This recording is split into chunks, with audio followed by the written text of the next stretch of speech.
Hey y'all, what's up? Welcome back to my channel. Welcome back to Alicia's Library. Hi friends, it's a new year. It's 2026. Whoa, that's crazy.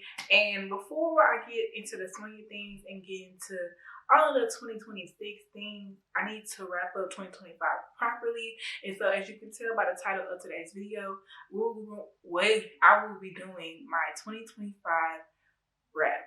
Okay, I'm talking about some of my favorite books, some of my most read authors, all of those things, and we're also gonna dabble into the little music because this is my library. Okay, we're talking about the music, the media, all the books, all of the things. Okay, so let's get straight into it.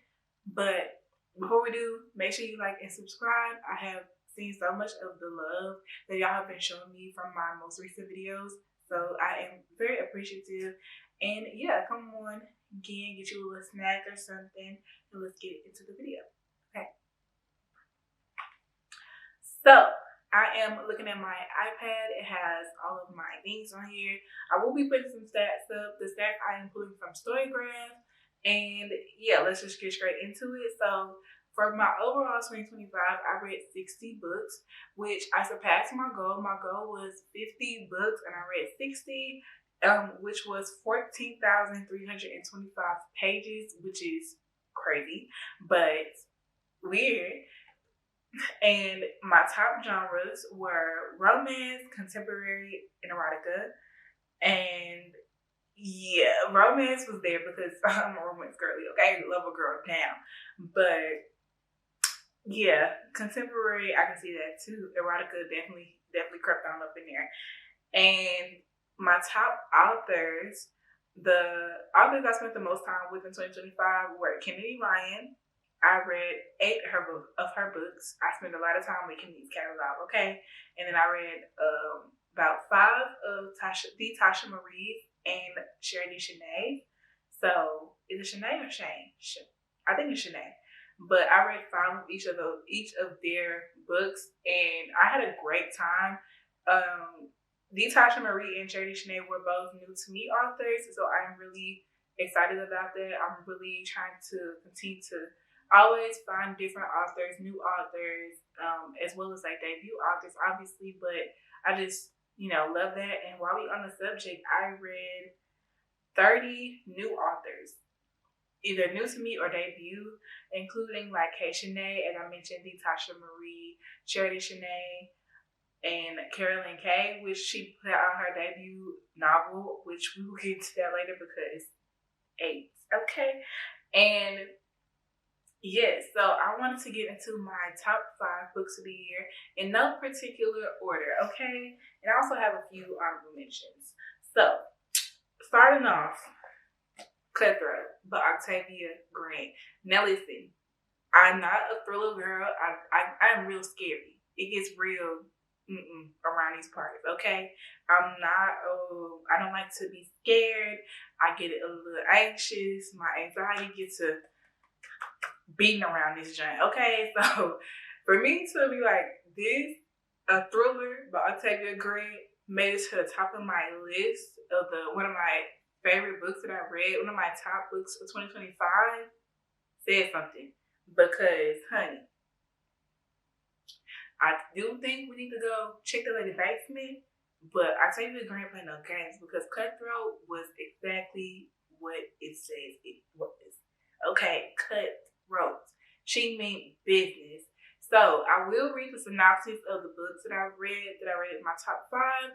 So this one, Cutthroat, it says Eden Shelton was once told that you can't spell embarrassment without men. Okay? She never believed it because according to her, there was nothing better than being a wife to a loving and appreciative man. Marrying her college sweetheart seemed to make everything in her life better. But when her rose-colored glasses are removed, Eden discovers that the man she planned to walk through life with has secrets. Secrets that will change who she is forever. Listen, okay?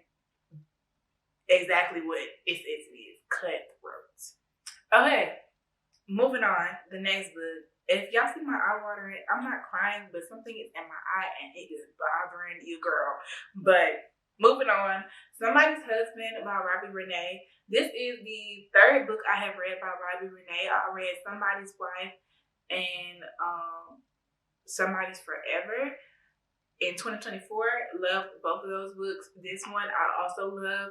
I love that Robbie Renee, she will give you a very like layered story. You're gonna be talking about different topics. It's not just a romance. It's romance in it, but it's so much deeper, and it just has such deeper themes.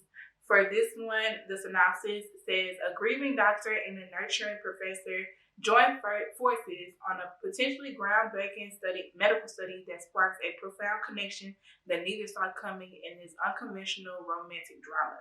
And that is exactly what this is. Okay, it is a romantic drama. This is so much more than romance, and I do recommend everybody read this book if you are a fan of romance. I do think if you are in the throes of grief, I do think you should proceed with caution because this is a common theme throughout this book. But I loved it. One of my favorites, and I cannot wait to read more of her work. So this was also on my top 5 list. The next one was interesting. It is You Made a Fool of Death with Your Beauty. I hope it does not get washed out by Akwaeke Emezi. This was my first Akwaeke Emezi book, and I thoroughly enjoyed it. I do think it is interesting. This one is also a little bit layered as well. It's not just a romance. I don't necessarily feel like this should be considered a romance. It is more contemporary, and it just has a bigger conversation about navigating grief, honestly, and life after losing somebody that you love. Like how that grief affects you and just shifts your whole perspective, and how it's hard to navigate that and navigate life and navigate love. And it's a very interesting book. It's messy as hell, but it's a good book. So this one, the synopsis says, Fi Adekola, that's how I pronounce it. I'm not sure if that's correct, but Fi Adekola wants to learn how to be alive again. It's been 5 years since the accident that killed the love of her life, and she's almost a new person now. An artist with her own studio, sharing a brownstone apartment with her best friend Joy, who insists it's time for Fi to ease back into the dating scene. Fi isn't ready for anything serious, but a steamy encounter at a rooftop party cascades into a whirlwind summer she could never imagine. A luxury trip to a tropical island, decadent meals in the glamorous home of a celebrity chef, and a major curator who wants to launch her art career. She's even started dating the perfect guy, but their new relationship might be sabotaged before it has a chance by the dangerous thrill Fi feels every time she locks eyes with the one person in the house who is most definitely off limits, his father. Y'all, it's a good time. It's a good time. You gotta highly recommend. Now, for the next book, Long Shot by Kennedy Ryan. I told y'all I read 8 books by Kennedy Ryan this year. This one right here broke me down, okay? I wasn't prepared for what I was getting myself into reading Long Shot by Kennedy Ryan, but oh my gosh, I cannot say enough about this book because it takes you on a ride. It has changed my perspective on so many things and affirmed my perspective on so many things as well. It is about Iris Dupree, and she meets August West in a sports bar during her last semester of college. It's the conversation of a lifetime, and sends sparks flying in every direction. The connection is undeniable, but the timing is all wrong. August is poised for the NBA draft, and Iris belongs to another man, basketball's golden boy, and August's longtime rival. This is a story about autonomy. It's a story about Love is the story about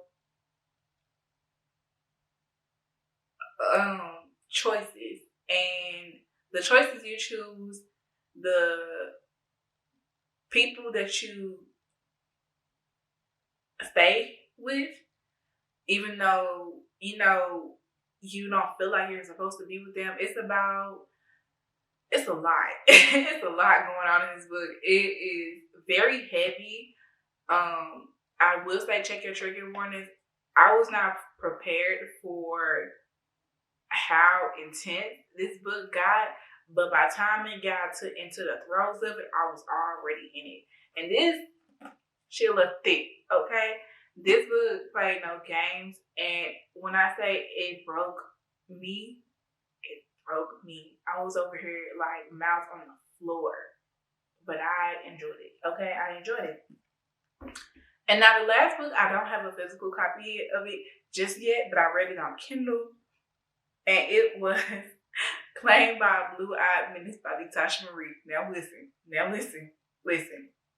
Okay, that book there was a great time. That book there was a great time. I enjoyed every page of that book. So let me pull up the synopsis on that one because listen, when I tell you it was one of my favorite books of the year. Obviously, it's on my top 5, but hey. So the synopsis says, she was promised to power, he was born to kill. Parker Whitmore was raised in a world where image is everything and loyalty is law. As the poised, sharp-tongued daughter of a respected businessman with criminal ties, she always knew her future would be strategic. But never did she expect to wake up married to Sebastian Shooter Mosley, the city's most feared, unhinged enforcer. Cold-blooded and deadly with an icy blue stare that silenced rooms, Shooter is the last man she ever wanted. What begins as a forced arrangement rooted in power quickly spirals into something neither of them saw coming.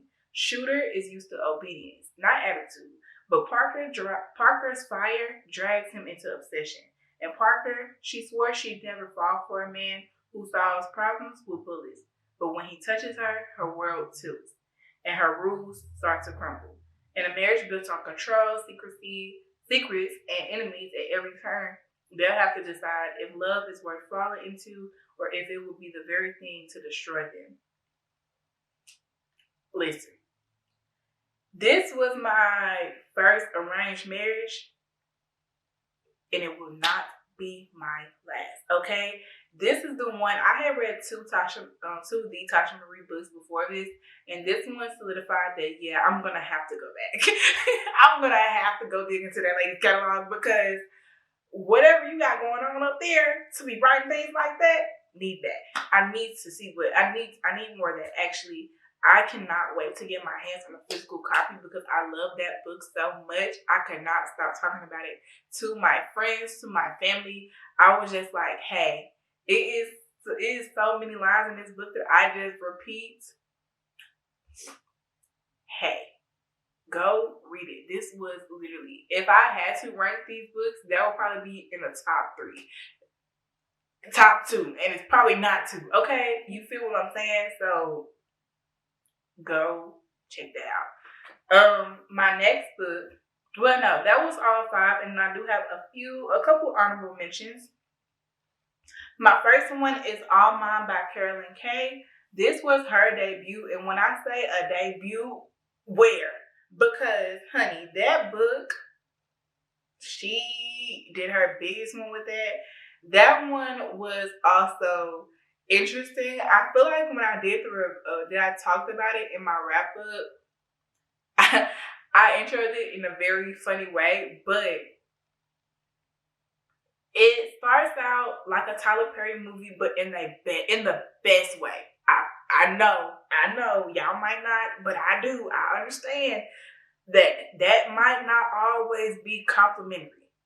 But I mean that in the highest regard because it drew me in with the familiarity because I'm like, okay, because you think you've seen it before, but then you haven't. And it just, oh my gosh. So I will read that synopsis once I get my hands on it.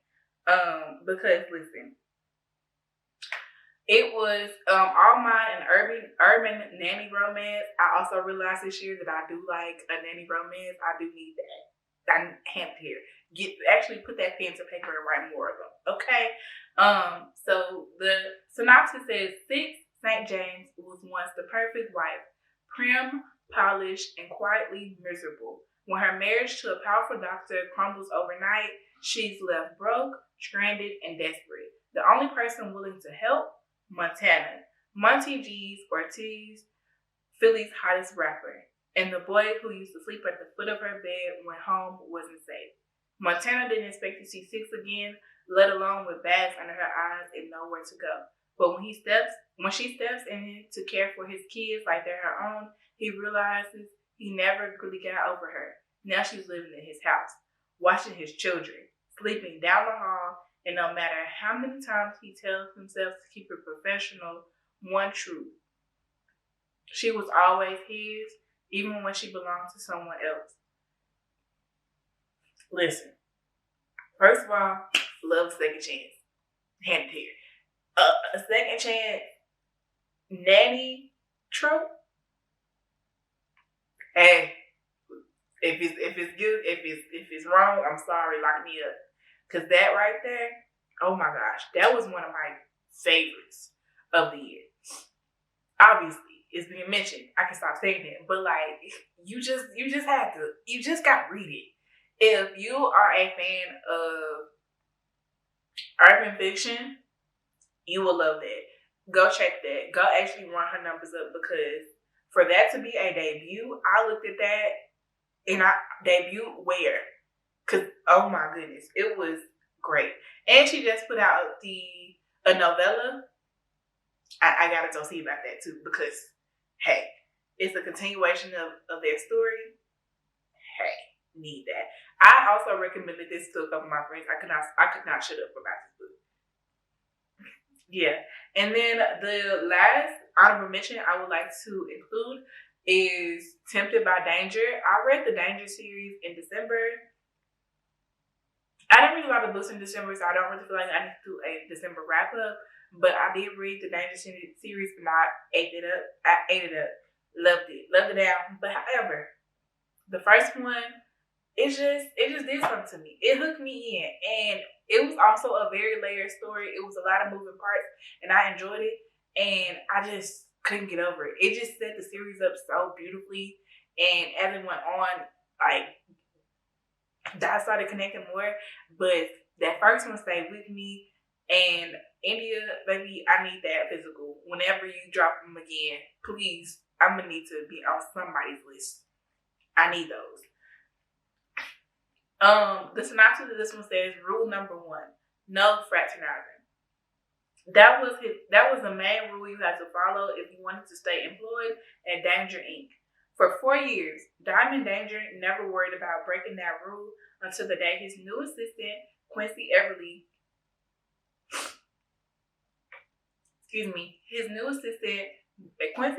walked in his office. Withstanding Diamond's tactics to make her quit, he realizes that neither Quincy or his intrusive thoughts were going anywhere anytime soon.